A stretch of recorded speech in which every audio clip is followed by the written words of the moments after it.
Chapitre 1. L'océan Indien. Ici commence la seconde partie de ce voyage sous les mers. La première s'est terminée sur cette émouvante scène du cimetière de corail qui a laissé dans mon esprit une impression profonde. Ainsi donc, au sein de cette mer immense, la vie du capitaine Nemo se déroulait tout entière, et il n'était pas jusqu'à sa tombe qu'il n'eût préparée dans le plus impénétrable de ses abîmes.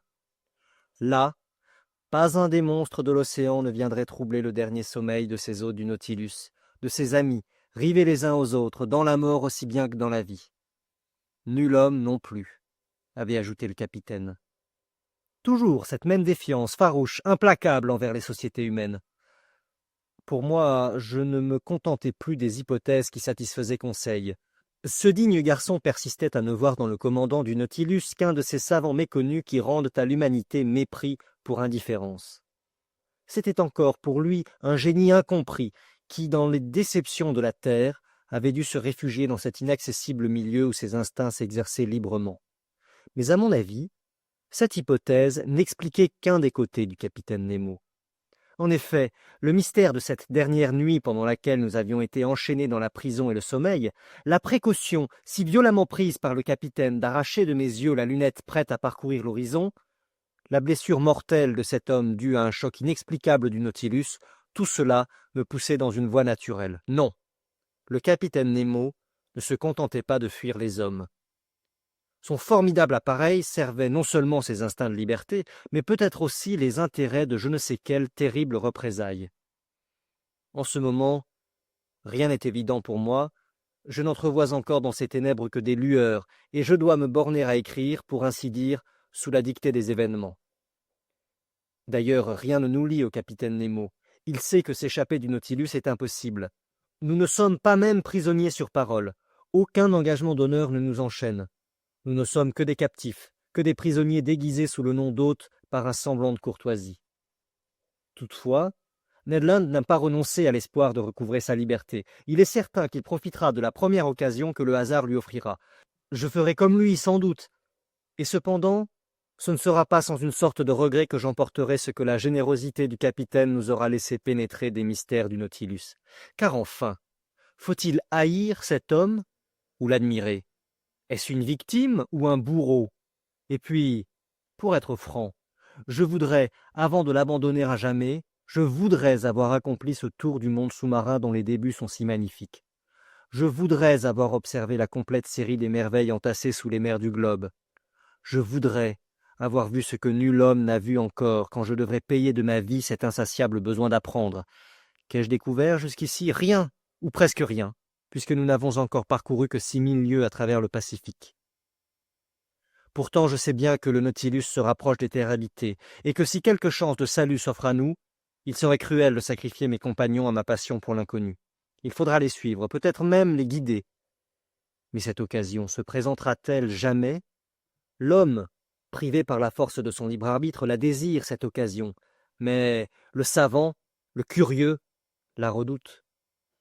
Ce jour-là, 21 janvier 1868, à midi, le second vint prendre la hauteur du soleil.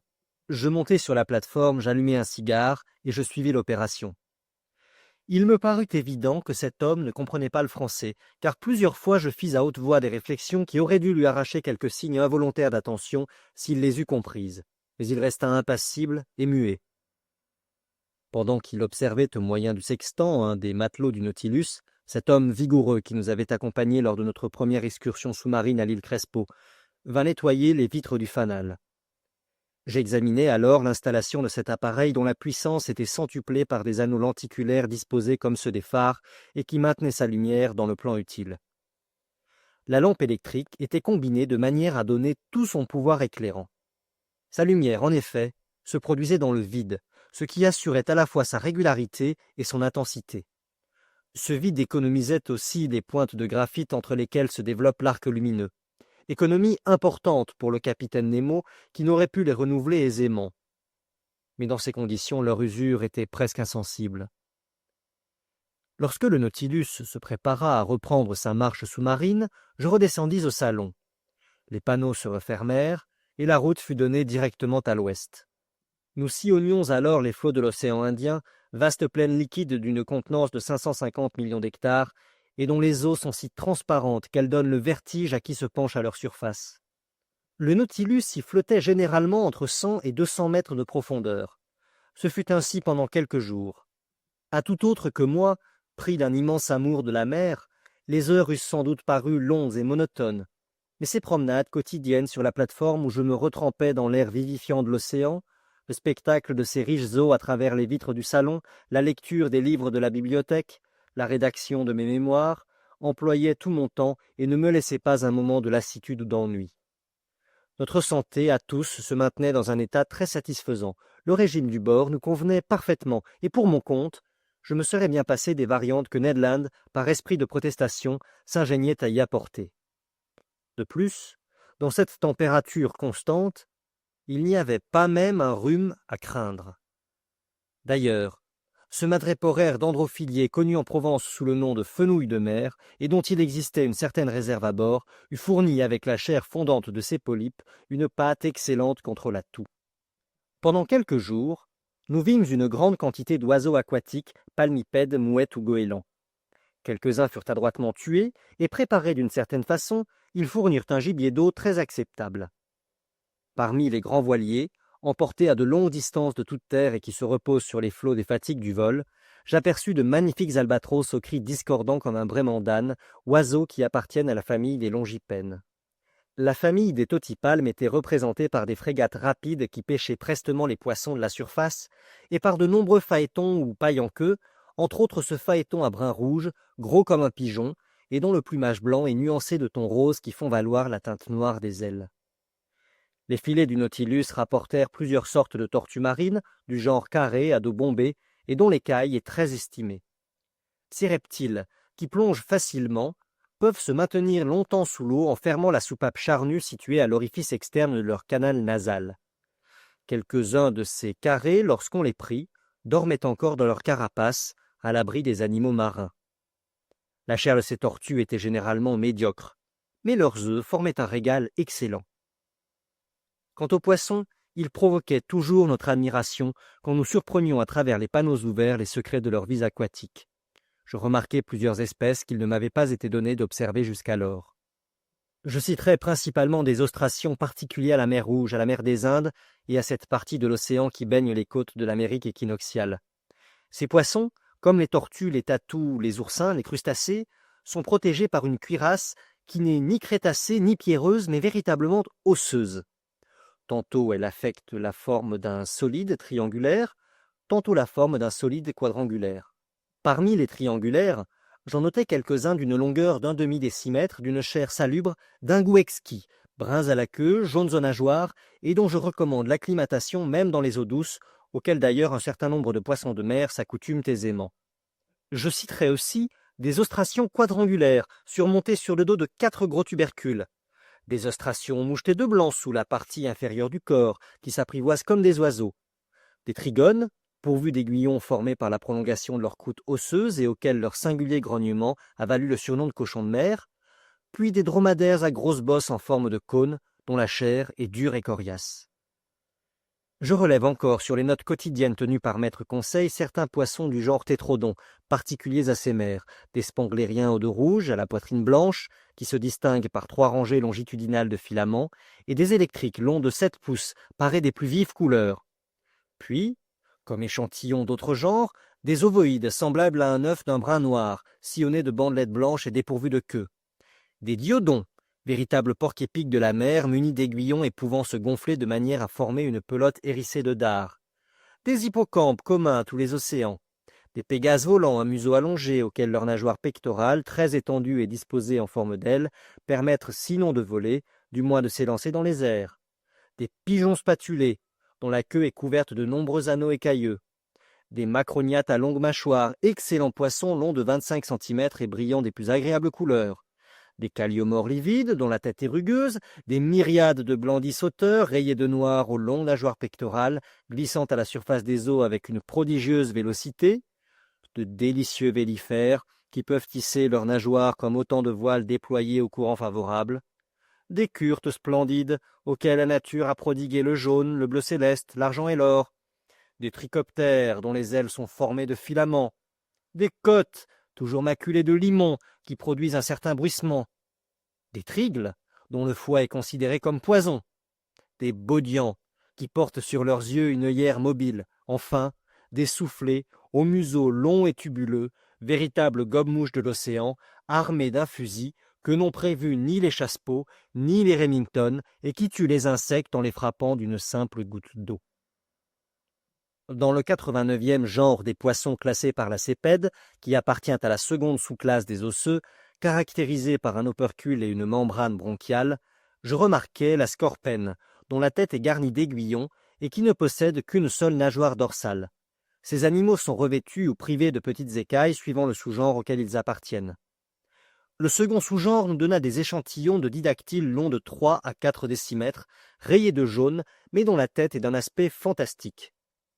Quant au premier sous-genre, il fournit plusieurs spécimens de ce poisson bizarre, justement surnommé crapaud de mer, poisson à tête grande, tantôt creusé de sinus profonds, tantôt boursouflé de protubérances, hérissé d'aiguillons et parsemé de tubercules, il porte des cornes irrégulières et hideuses. Son corps et sa queue sont garnis de callosités, ses piquants font des blessures dangereuses, il est répugnant et horrible.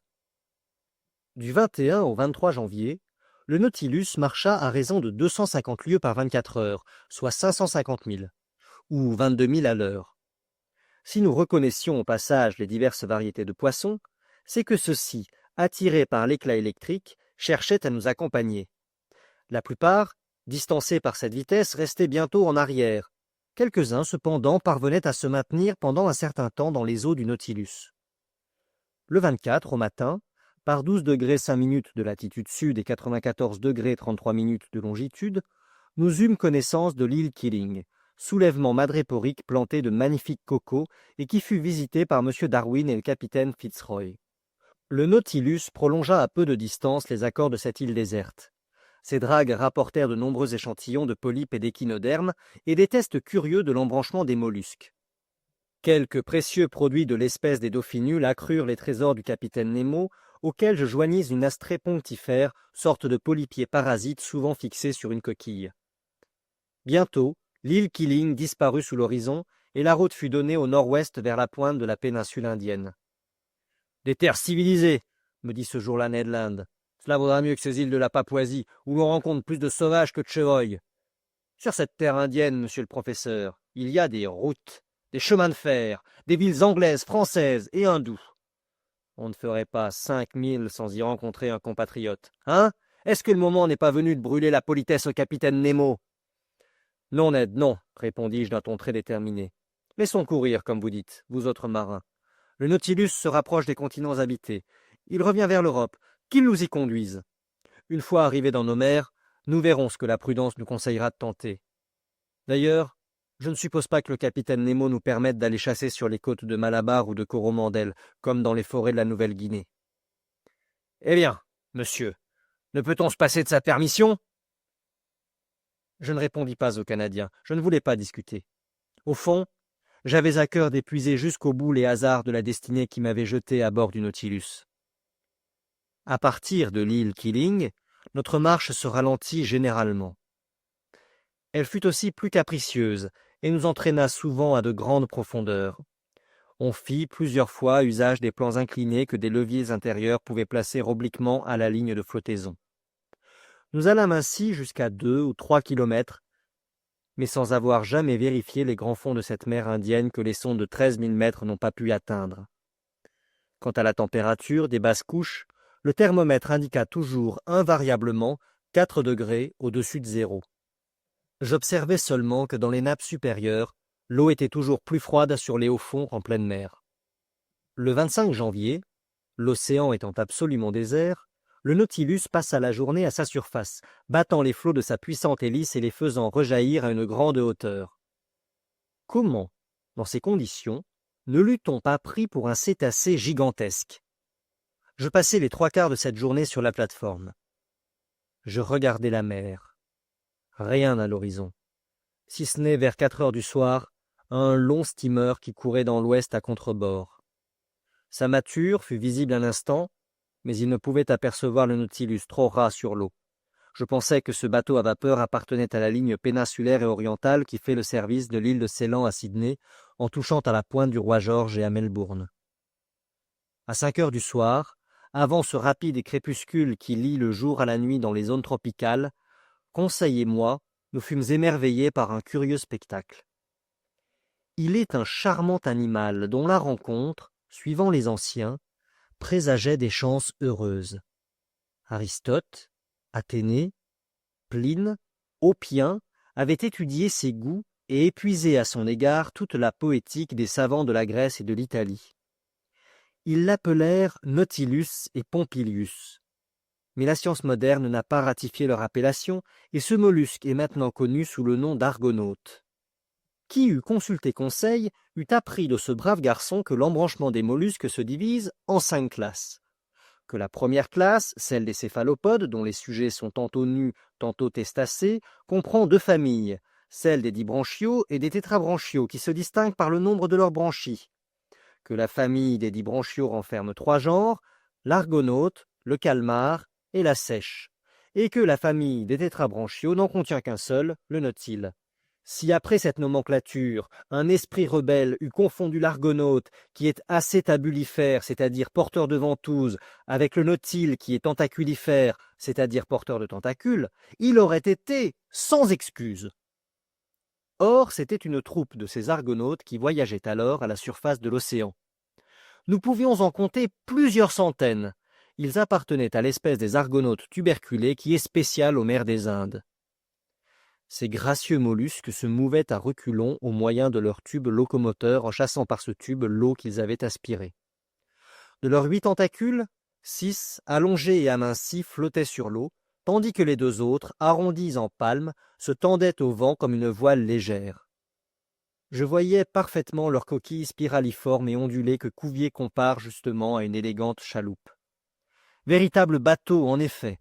Il transporte l'animal qu'il a sécrété sans que l'animal y adhère. L'argonaute est libre de quitter sa coquille, dis-je à Conseil, mais il ne la quitte jamais. Ainsi fait le capitaine Nemo, répondit judicieusement Conseil. C'est pourquoi il eût mieux fait d'appeler son navire l'Argonaute. Pendant 1 heure environ, le Nautilus flotta au milieu de cette troupe de mollusques. Puis, je ne sais quel effroi les prit soudain. Comme à un signal, toutes les voiles furent subitement amenées. Les bras se replièrent, les corps se contractèrent, les coquilles se renversant changèrent leur centre de gravité, et toute la flottille disparut sous les flots. Ce fut instantané, et jamais navire d'une escadre ne manœuvrèrent avec plus d'ensemble.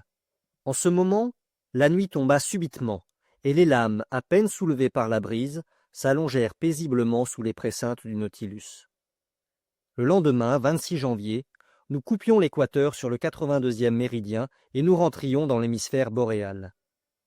Pendant cette journée, une formidable troupe de squales nous fit cortège, terribles animaux qui pullulent dans ces mers et les rendent fort dangereuses.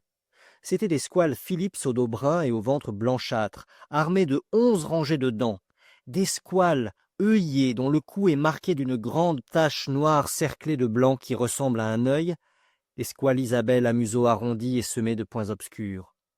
Souvent, ces puissants animaux se précipitaient contre la vitre du salon avec une violence peu rassurante. Ned Land ne se possédait plus alors.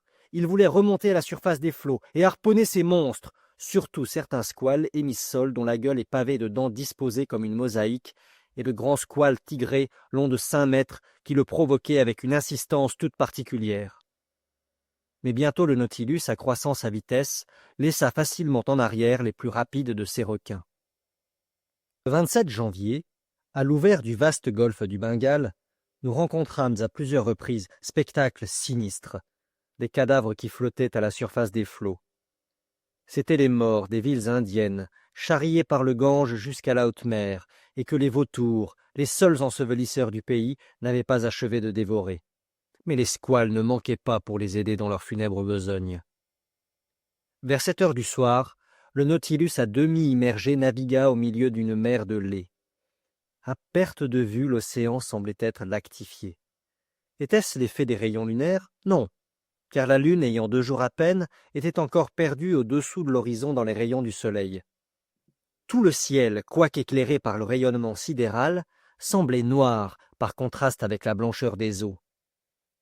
Conseil ne pouvait en croire ses yeux, et il m'interrogeait sur les causes de ce singulier phénomène.